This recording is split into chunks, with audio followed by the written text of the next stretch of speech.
वही आज हम लोग जो कुछ लिखा पढ़ी में कागज़ था, पैसा था, जो कैश दिए थे, कैश जो मोबाइल पर गया था, अकाउंट में गया था, सारा हिसाब किताब लगभग 1 लाख रुपए सहयोग देने का काम आज हम लोगों ने वही सुपुर्द करने आए। सहयोग राशि इकट्ठा हुई थी, सोशल मीडिया व्हाट्सएप पे चलाया गया था उनका QR कोड, गूगल पे नंबर। तो जो भी सहयोग राशि इकट्ठा हुई थी आज उनके परिवार को, उनकी मम्मी को, उनके पिताजी को आज आकर के सौंप दिया गया। आगे शादियाँ की भी ज़रूरत, क्योंकि और बेटी होगी तो शादियाँ भी करनी पड़ेगी, वो भी जिम्मेदारी होगी। क्या इसके भी के लिए भी यहाँ पे लोग कुछ प्री प्लान किए हैं? आप लोग क्या कह रहे हैं? निश्चित है, आज की तारीख में जो सहयोग हो रहा है, आने वाले समय में ऐसे सहयोग होगा इस परिवार के साथ। नमस्कार, देश और दुनिया के तमाम मुद्दों के साथ हाजिर हूँ उत्तर प्रदेश के प्रतापगढ़ जनपद के भोजे मऊ ग्राम सभा क्षेत्र में। घटना ये लगभग 1 हफ्ते के बाद की है घटना है। लगता है बहुत ढेर सारे लोग जो भोजे मऊ की जो घटना है उससे अवगत होंगे, लेकिन घटना के लगभग 10 दिन बीत जाने के बाद क्या यथास्थिति है परिवार की, वो जानने के लिए जब टाइम्स ऑफ बेला यहाँ पे पहुँचा है तो देखा तो तमाम सामाजिक संगठन के लोग और पार्टी के पदाधिकारी यहाँ पे एकत्रित हुए। आने का क्या उद्देश्य है, खुद इन्हीं लोगों से जानने की कोशिश करेंगे कि आखिरकार यहाँ पर जो आज हुजूम लगाए हैं किस लिए लगाए हैं। क्या न्यायिक बात होगी या फिर कोई राजनीतिक दल के लोग हैं यहाँ पे आकर के इस दुख की घड़ी में राजनीति करेंगे। हकीकत क्या है, क्या राजनीति करने के लिए लोग यहाँ पे आते हैं कि किसी की मृत्यु हो जाए तो वहाँ पे जाकर के राजनीति करें? तो क्योंकि परिवार है सदमे में है, क्योंकि सदमे में क्यों ना हो, क्योंकि एक माँ ने अपने बेटों को खोया है, पत्नी ने अपने पति को खोया है, बच्चे ने अपने पिता को खोया है। तो तमाम सवाल जवाब हैं, जिन जवाब को ढूंढने के लिए हम इन्हीं कुछ चंद लोग हैं, इनसे बातचीत करेंगे कि आखिरकार यहाँ पे आने का क्या ही उद्देश्य है। बड़े सीनियर लग रहे हैं, इन्हीं से शुरुआत करते हैं कि आखिरकार भोजे मऊ के उसी दलित परिवार के घर पे पहुँचे हैं जहाँ पर यह घटना बेहद ही निंदनीय है, और निंदनीय हो भी क्यों ना, क्योंकि उसी तरीके से घटना कारित ही की गई। नेताजी, आज पीड़ित परिवार घर पे आए हैं, क्या कहना चाहेंगे आप? सबसे पहले तो आपको बहुत बहुत धन्यवाद।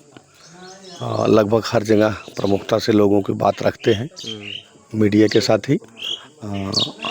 भोजे मऊ के साथ साथ ये हमारी ग्राम सभा है। दिवंगत कमल कुमार गौतम, सानू गौतम के नाम से जाने जाते थे। 15 मई को इसी गांव से बारात जनपद जौनपुर में बरहपुर गांव में गई थी, और बारात सब कुछ ठीक ठाक रहा। और रात 11 बजे के आसपास किसी बात को लेकर के कुछ लोगों में कहासुनी हो गई।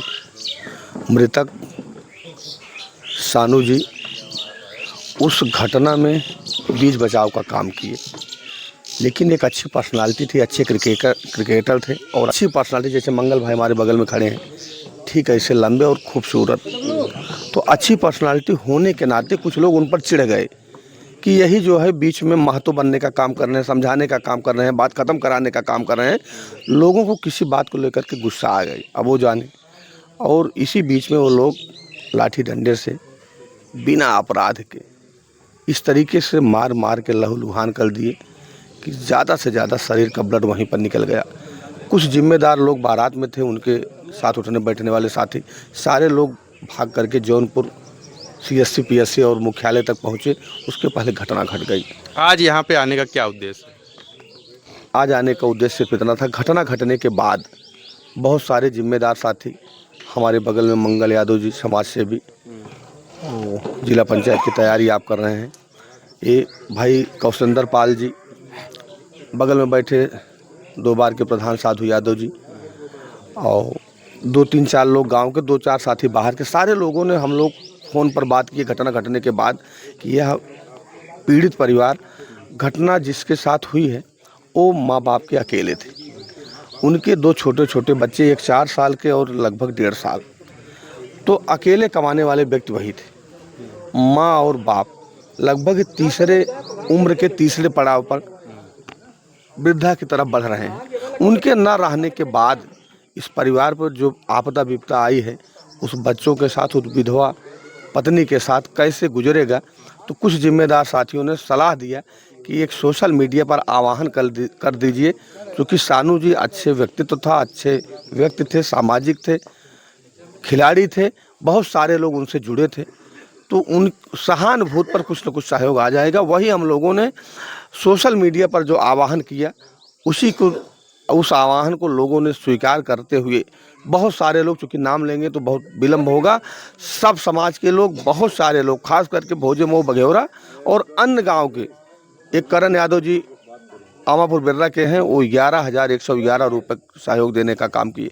इसी गांव के नामवर सिंह 5100 रुपये देने का काम किए। बहुत सारे लोगों ने सहयोग किया। वही आज हम लोग जो कुछ लिखा पढ़ी में कागज़ था, पैसा था, जो कैश दिए थे, कैश जो मोबाइल पर गया था, अकाउंट में गया था, सारा हिसाब किताब लगभग 1 लाख रुपए सहयोग देने का काम आज हम लोगों ने वही सुपुर्द करने आए। बिल्कुल, नेताजी हैं और इन्होंने बड़ी ही अच्छी बात कही है। बहुत अच्छा मुहिम इन्होंने चलाया जो QR कोड के जरिए इन्होंने, क्योंकि अब गुजारा करने के लिए तो पैसों की ज़रूरत तो बेशक पड़ेगा, क्योंकि अब जीवन यापन करने के लिए आर्थिक की ज़रूरत पड़ती ही है। ऐसे में कहीं ना कहीं नेक दिल इंसान ये लगातार रानीगंज विधानसभा क्षेत्र में भ्रमण करते नजर आते हैं। टाइम्स ऑफ बेला के कैमरे में पहली बार नहीं कैद हो रहे हैं, लगातार घटनाओं पे भी मुखरता से बोलते भी हैं, अपनी बातों को रखते हैं। और साथ ही में आज जो बीते दिनों ये घटना हुई थी, उस घटना को लेकर के इन्होंने जिस तरीके से QR कोड जारी करके समाज के उन उम्दा लोगों तक यह संदेश पहुँचाया कि नहीं, उनको सख्त ज़रूरत है आर्थिक उनको सहयोग किया जाए। ऐसी स्थिति में लगभग 1 लाख से भी ज़्यादा सहयोग राशि नेताजी जी के द्वारा कहें कि प्रदान किया गया, क्योंकि ये अगुवा हुए जिनके कर कमलों के द्वारा कहीं न कहीं आज परिवार को आर्थिक सहायता प्रदान की गई। बाकी इनके पिताजी हैं, अब पिताजी ही हैं, उनके पिताजी हैं, और क्योंकि इकलौता लड़का था आपका। हाँ, हमारे इकलौता लड़का था। इकलौता जी सर जी। क्या करते थे वो? बाहर कमाने जाता था आपका लड़का? नहीं, कभी कभी मतलब राजस्थान वगैरह चले जाते थे, बाकी घर की देख रेख करते थे। अच्छा, ये घटना कारित होने के बाद इस सवाल उठता है कि क्या जो कमल जी थे उद्दंड टाइप के थे? क्योंकि बारात में जब उद्दंडई होती है या फिर कुछ कहा सुनी होती है, तभी इस तरीके से ह्यूमर परसेप्शन बनता है, तब जाके ऐसी घटना को अंजाम दिया जाता है। क्या ऐसा कुछ आपका लड़का था? नहीं नहीं, ऐसा कुछ नहीं था। सारे बारात के लोग बता रहे थे कि बीच बचाव कर रहे थे, बस वो एकांत में पाके मतलब घेराबंदी मचाए थे वहाँ के लोग, सरोज लोग थे। तो कुछ बारात के लोग बताए कि मतलब वो अकेले एकांत में पाके उसको मार दिए, और मार के एकदम लहूलुहान कर दिए थे। मौके पर ही मृत्यु हो गई थी, लेकिन कुछ जैसे हमारे पूर्व प्रधान जी थे, देखे तो लेके भागे। प्रशासनिक कार्रवाई में FIR दर्ज हुई, गिरफ्तारी हुई अभी तक? प्रशासनिक कार्रवाई से आप संतुष्ट हैं? अभी तो संतुष्ट नहीं है सर। अभी 2-4 लोग का नाम हम लोग जान नहीं पाए, हम लोग घर तो था नहीं वहाँ। बाद में कुछ लोगों का नाम जो है मिला है।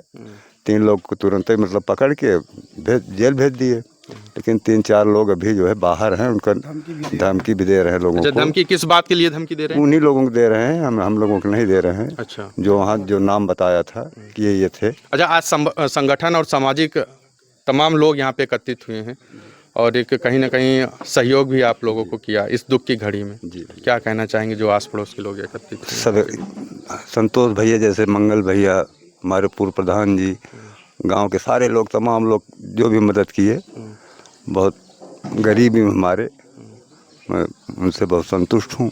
बिल्कुल बिल्कुल, अगर इस दुख की घड़ी में अगर कोई सहयोग करता है तो कहीं ना कहीं ये पिता पे भी कुछ आस जगती है कि कहीं ना कहीं हमारे लोग, हमारे जो समाजसेवी लोग हैं हमारे साथ हैं, हमारे दुख और सुख की घड़ी में साथ हैं। ऐसी घटनाएं नहीं होनी चाहिए, बहुत ही निंदनीय घटना है और दुर्भाग्यशाली रहा ये परिवार जिसके साथ ये घटना हुई। और अब इसमें अपराधियों के खिलाफ ज़बरदस्त कानूनी कार्रवाई हो, सज़ा हो, और ताकि ऐसा हो कि भविष्य में कोई भी ऐसी घटना करने से बारे में सोचे। बिल्कुल बिल्कुल। भाई साहब, आप भी इस घटना स्थल पे आज पहुँचे हैं। आज घटना के कई दिन बीत गए हैं जी, तो आज परिवार के दुख में शरीक हुए हैं। घटना बहुत निंदनीय है। हम लोगों से जो हो सक रहा है हम कोशिश कर रहे हैं। हमारे नेताजी संतोष भाई हैं, इनके आह्वान पे हम लोग मेहनत की, जो भी हुआ व्यवस्था किया गया, और वो तो भरपाई नहीं हो सकती, लेकिन जो कुछ है। बिल्कुल बिल्कुल। आप भी इसी ग्राम सभा? जी जी जी इसी ग्राम सभा? जी। कैसा था वो लड़का? वो लड़का सीधा था, ठीक था, स्वभाव से ठीक था। जी। और ये घटना बिल्कुल निंदनीय है, बहुत निंदनीय, बहुत ही दुखद है। ऐसे नहीं होना चाहिए। नहीं होना चाहिए, बिल्कुल नहीं होना चाहिए। अगर खुशी का माहौल हो और वहाँ पहुँचने के बाद मातम में बदल जाए। बिल्कुल। मंगल यादव हैं, ये लगातार जो है युवा हैं, और आगे आ जाइए मंगल जी, युवा हैं और लगातार जो है ऐसी घटनाओं पे लगातार आते जाते रहते हैं, बोलते हैं। मंगल जी, क्या कहना चाहेंगे? आज घटनास्थल पे आपकी मौजूदगी है। घटना 15 तारीख की थी कि कई बार हम लोग आए हैं और सानू बहुत अच्छे हमारे बड़े भाई थे और कुछ ना कुछ उनसे सीखने को मिलता था और परिवार के प्रति सहानुभूत है और आदरणीय बड़े भैया संतोष यादव के आह्वान पर जो भी बंद पड़ा है पूरा समाज के लोग मिलकर के आज जो भी सहयोग राशि इकट्ठा हुई थी सोशल मीडिया व्हाट्सएप पे चलाया गया था उनका QR कोड गूगल पे नंबर, तो जो भी सहयोग राशि इकट्ठा हुई थी आज उनके परिवार को, उनकी मम्मी को, उनके पिताजी आज आकर के सौंप दिया गया। आगे भी जितना मदद बन पड़ेगा परिवार के प्रति सारी संवेदना। लेकिन एक बड़ा सवाल उठता है, आप तमाम लोग जो यहाँ पे आज एकत्रित हुए हो, चलिए ठीक है आज आपने कुछ मदद कर ही दिया, लेकिन अब सवाल ये उठता है कि कमल जी के बच्चे भी हैं, आगे की परवरिश कैसे हो, ये बड़ा सवाल उठ रहा है। इसकी भी जिम्मेदारी समाज के लोग ले रहे हैं और आदरणीय मास्टर साहब श्रीपाल यादव जी विद्यालय चलाते हैं इंटर तक और उन्होंने बच्चों को KG से लेकर इंटर तक की शिक्षा की पूरी व्यवस्था निःशुल्क निःशुल्क कर दिए। बिल्कुल बिल्कुल ऐलान कर दिया है। भैया से पूछ लीजिए, भैया को लिखित में दे दिए उन्होंने। इसके लिए मास्टर साहब को बहुत बहुत धन्यवाद है।